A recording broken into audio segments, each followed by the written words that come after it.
안녕하십니까. 오늘은 요한복음 제58강을 공부합니다. 요한복음 21장 1절에서 14절까지입니다. 요절은 11절. 예수께서 이르시되 와서 조반을 먹으라. 요한복음 20장 30절과 31절을 읽어보면 요한은 20장에서 그의 복음서를 마칩니다. 그는 이미 7가지 표적과 예수님의 죽으심과 부활을 자세히 기록했습니다. 부활하신 예수님은 제자들을 찾아오십니다. 그들에게 평강을 주십니다. 그리고 그들에게 선교 사명과 성령도 주셨습니다. 또한 의심하던 도마를 따로 찾아가서 도마에게 확고한 부활의 믿음도 심어주십니다. 그러자 도마는 예수님께 나의 주님, 나의 하나님이라고 신앙 고백을 합니다. 요한복음은 예수님은 하나님이시다 라는 것을 선포하며 시작을 합니다. 그런데 영원한 의심자 도마가 예수님을 나의 주님, 나의 하나님이라고 고백을 합니다. 이것은 아름다운 결론이죠. 저자 요한도 도마의 고백을 끝으로 그의 복음서를 마치고자 한 것 같습니다. 그런데 어떤 이유에서인지 요한은 디베랴 바다에서 나타나신 부활하신 예수님의 세 번째 현현을 다시 덧붙이고 있습니다. 그러면 무엇이 요한으로 하여금 그렇게 하도록 하였을까요? 그것은 우리도 베드로처럼 자주 실패하고 낙심하기 때문입니다. 실패자였던 베드로가 어떻게 열정적인 예수님의 제자가 되었는가 하는 것이 우리에게도 매우 중요합니다. 예수님께서 베드로를 위해 행하신 일은 4단계입니다. 첫째는 찾아오셨습니다. 두 번째는 채우셨습니다. 세 번째는 사랑의 근원을 주셨습니다. 네 번째는 사명을 주십니다. 오늘 이 4단계 중에서 처음 2단계만 살펴보겠습니다. 1절에서 14절까지입니다. 준비되셨습니까? 자, 이제 디베리아 바다로 함께 떠나 봅시다. 1파트 찾아오시는 예수님. 1절에서 4절입니다. 1절 상반절을 보겠습니다. 그 후에 예수께서 디베리아 호수에서 또 제자들에게 자기를 나타내셨으니, 이 에필로그는 그 후에라는 말로 시작이 됩니다. 이 말은 20장의 사건들을 가리키죠. 그 후에 7제자들이 예루살렘을 떠나 갈릴리로 갑니다. 그들의 이름은 첫째가 베드로, 두 번째 도마, 나다나엘, 요한, 야고보, 그리고 나머지 2명은 이름을 언급하지 않습니다. 다른 4명 제자들 어디로 갔는지 알 수 없습니다. 갈릴리 바다는 베드로가 3년 전 예수님께 사람 낚는 어부로 부름받았던 것입니다. 3년 전 그날 베드로는 밤새도록 수고했지만 아무것도 잡지 못합니다. 그러나 예수님의 말씀에 순종해서 깊은 데 가서 그물을 내렸을 때 2배에 가득 찰 만큼 많은 고기를 잡았습니다. 그때 예수님은 베드로에게 말씀하십니다. 나를 따라오너라. 내가 너를 사람 낚는 어부가 되게 하리라. 베드로는 이 말씀을 받습니다. 이 말씀을 믿습니다. 그리고 모든 것을 버려두고 예수님을 따릅니다. 그렇게 베드로의 제자의 삶은 시작이 됩니다. 예수님을 따르면서 베드로는 예수님의 그 능력, 예수님의 그 크신 사랑, 예수님의 그 지혜를 계속해서 깊이 체험하게 됩니다. 그리고 어느 정도 시간이 지났을 때 주님은 제자들에게 이런 질문을 합니다. 너희는 나를 누구라 생각하느냐? 그때 베드로가 대표로 주저없이 이렇게 고백합니다. 주는 그리스도요 살아계신 하나님의 아들이십니다. 이 대답을 들은 주님은 크게 기뻐하시면서 베드로에게 이렇게 대답하십니다. 바요나 시모나 내가 복이 있도다. 이를 내게 알게 한 이는 혈육이 아니요 하늘에 계신 내 아버지시니라. 또 내가 내게 이르노니 너는 베드로라. 내가 이 반석 위에 내 교회를 세우리니 음부의 권세가 이기지 못하리라. 베드로는 주님을 믿고 주님을 사랑합니다. 그는 자신이 예수님을 어느 누구보다도 더 사랑한다고 확신했습니다. 최후의 만찬 때입니다. 예수님께서는 제자들이 넘어질 것을 말씀하십니다. 그때 베드로가 뻘떡 일어나서 이렇게 장담합니다. 이들이 다 주를 버릴지라도 저는 그렇지 않겠나이다. 제가 주와 함께 죽을지언정 주를 부인하지 않겠나이다. 그것은 빈말이 아니었습니다. 대제사장 종들과 로마 군병들이 예수님을 잡으러 왔을 때입니다. 베드로는 칼을 빼앗듭니다. 예수님을 잡으려는 무리들 앞에서 예수님을 보호하고자 합니다. 그는 예수님을 위해 싸우다가 장렬히 죽고자 했습니다. 그런데 몇 시간 후 이 용감한 베드로는 우리 주님을 3번이나 부인합니다. 3번째 예수님을 부인할 때 예수님과 눈이 딱 마주칩니다. 그 순간 달기 3번 울었습니다. 베드로 가슴을 치며 통곡을 했습니다. 가론 유다만 예수님을 배반한 것이 아니라 그 자신도 예수님의 사랑을 배반한 배신자였습니다. 이 배신의 죄책감, 그의 영혼을 깊이 비수가 되어 찔렀습니다. 부활하신 예수님께서 2번이나 나타나셨지만 베드로의 심령에 있는 이 상처는 치유되지 않았습니다. 베드로는 자기 자신에게 실망하여 울었습니다. 그는 스스로를 용서할 수 없었습니다. 깊은 낙심에 빠졌습니다. 이 낙심 속에서 그는 무엇을 했습니까? 그는 고기를 잡으러 가기로 결정합니다. 다른 6 제자들도 마음이 무너져 있었습니다. 그들도 베드로를 따라 함께 고기를 잡으러 갑니다. 3절을 보십시오. 그들이 나가서 배에 올랐으나 그날 밤에 아무것도 잡지 못하였더니 7명의 제자들 경험 많은 어부였습니다. 그런데 그날 밤 아무것도 잡지 못했습니다. 빈 그물을 끌어올릴 때마다 그들의 마음은 더욱 공허해졌고 그들의 죄책감은 더욱더 커졌습니다. 그들은 육신적으로 지쳐 있었습니다. 그들의 마음은 예수님께 버림받은 것처럼 느끼며 체념적인 상태에 빠졌을 것입니다. 그러면 정말로 그들이 예수님께 버림을 받았습니까? 아니죠. 4절을 보십시오. 날이 밝을 때 예수께서 바다에 서셨으나 제자들이 예수인지를 알지 못하는지라. 예수님 제자들 찾아오십니다. 새벽이 밝아올 무렵 제자들은 한 사람이 해변에 서 있는 것을 보았습니다. 그런데 그들은 이 사람이 주님인 것을 알지 못했습니다. 이 장면은 우리에게 예수님의 마음은 실패한 제자들을 향해 뛰고 있음을 보여줍니다. 그리고 무엇보다 예수님은 결코 제자들을 버리지 아니하신다는 사실을 분명히 보여줍니다. 그렇습니다. 예수님은 제자들이 넘어진 그 자리에 찾아가셔서 그들을 붙들어 주십니다.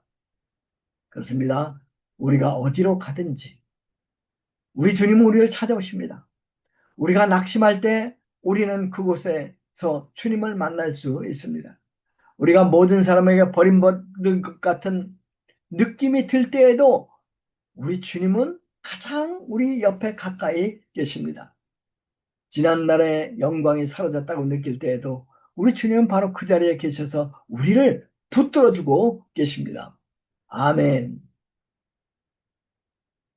이 파트 채우시는 예수님 5절에서 14절입니다. 예수님께서는 텅 빈 배를 몰고 돌아오는 제자들에게 이렇게 말씀하십니다. 얘들아 너희에게 고기가 있느냐? 부활하신 예수님은 제자들을 어린 자식들을 부르듯이 파이디야, 얘들아 라고 부르십니다. 우리들은 주님의 눈에는 사랑스러운 어린 자녀입니다. 일반적으로 부모는 어린 자녀들, 자기의 자녀들을 조건 없이 사랑합니다. 예수님은 제자들이 강하기 때문에, 성공했기 때문에 사랑한 것이 아닙니다.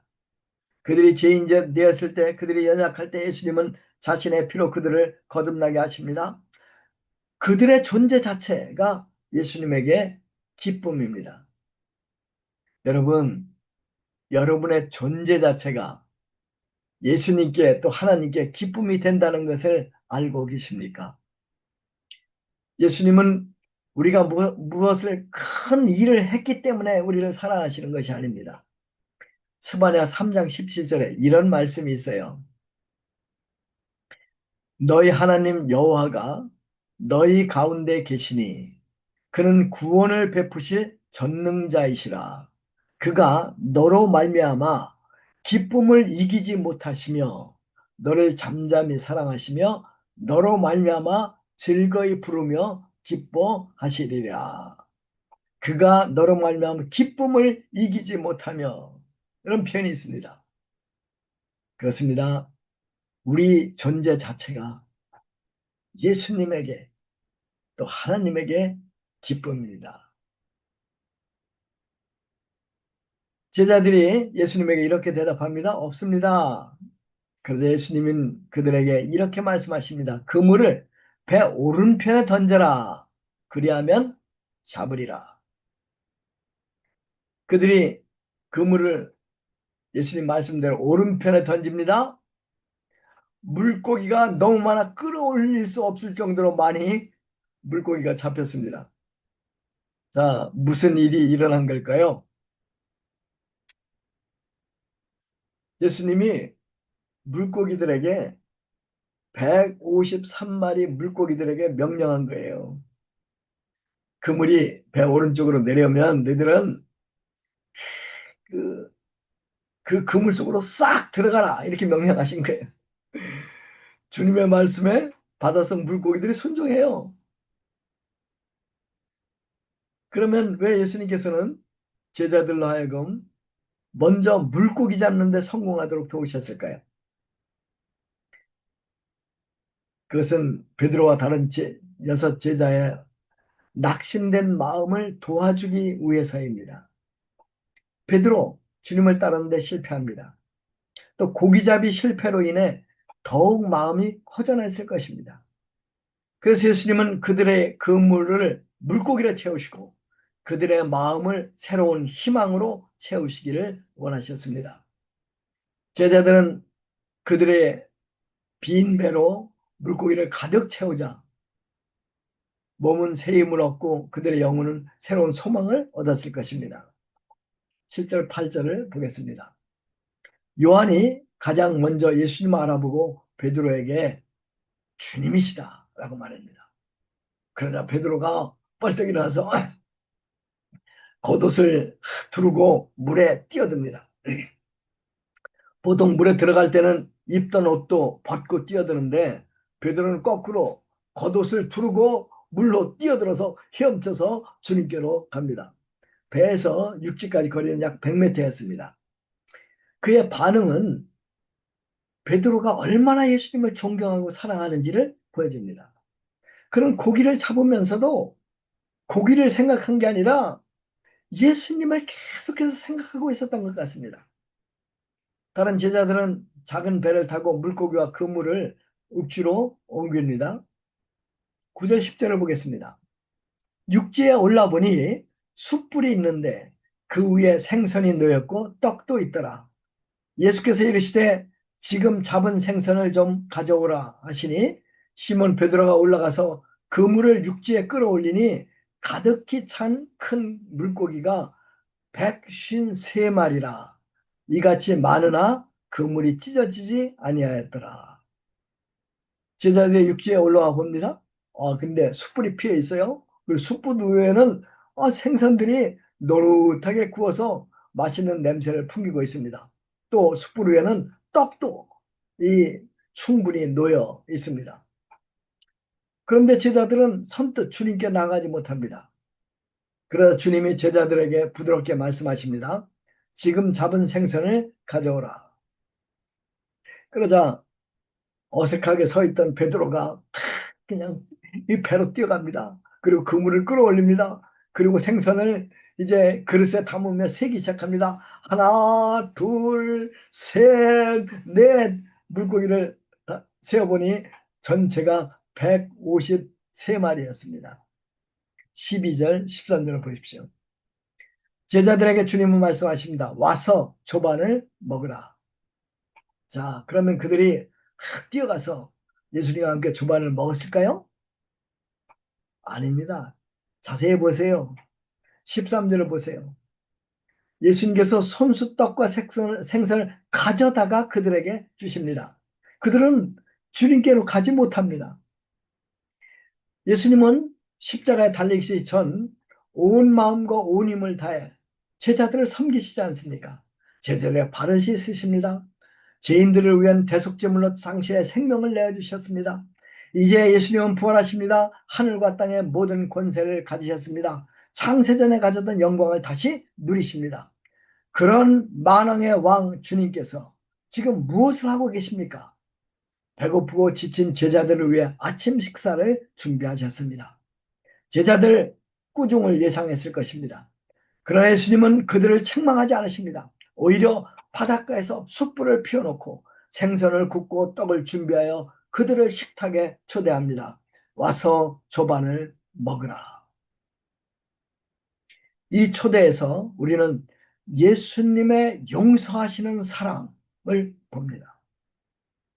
예수님의 사랑은 베드로와 다른 제자들의 모든 허물을 덮고도 남았습니다. 제자들은 그 사랑에 깊이 감동되었습니다. 그들은 생선과 떡을 먹었지만 실제로 예수님의 용서의 은혜를 먹은 것입니다. 그들의 피곤과 배고픔은 사라집니다. 그들의 죄책감과 실패감도 뜨거운 예수님 사랑 앞에 눈 녹듯 사라져버렸습니다. 그 아침 바닷가의 분위기는 따뜻함과 은혜와 사랑으로 가득했습니다. 사랑하는 성도 여러분, 우리는 예수님을 잘 따르기를 원합니다. 그러나 제자의 길을 가다가 우리는 종종 실수하지 않습니까? 좋은 제자로 많은 열매를 주님께 드리고 싶지만 우리가 원하는 대로 되지 않습니다. 우리의 실패와 실수가 우리를 괴롭히고 우리를 절망하게 합니다. 그러면 우리가 실패할 때 무엇을 해야 할까요? 아무것도 하지 마십시오. 예수님께서 우리를 위해 일하십니다. 예수님이 우리를 찾아오십니다. 예수님이 우리를 섬기십니다. 예수님의 사랑은 너무나 크고 강하여서 우리의 모든 죄를 덮고도 남습니다. 주님의 바다 같은 큰 사랑 앞에서 우리의 실패는 바다의 모래 한 알과 같습니다. 그 사랑과 은혜가 우리를 다리 일으켜 세우십니다. 예수님을 따르게 합니다. 이 주님의 은혜 매일 아침 새롭습니다. 사랑하는 성도 여러분, 혹시 지금 예수님을 실망시켜 드렸다고 생각하며 울고 있지는 않으십니까? 예수님을 따를 힘이 더 이상 없다고 느껴 두려워 계시지는 않습니까? 같은 실수를 너무 반복해서 지금 낭망하고 있지는 않으십니까? 이 시간 만왕의 왕 예수님께서 당신을 초대하십니다. 와서 조반을 먹으라. 이 주님의 말씀 안에 용서가 있습니다. 이 주님 안에 치유가 있습니다. 이 주님 안에 우리의 소망이 있습니다. 아멘. 기도하겠습니다. 주님, 이 시간 저희들을 찾아오셔서 와서 조반을 먹으라 말씀하여 주심을 감사합니다. 이 시간 주님께로 나갑니다. 주님의 용서의 사랑과 은혜를 먹습니다. 감사합니다. 예수님의 이름으로 기도했습니다. 아멘.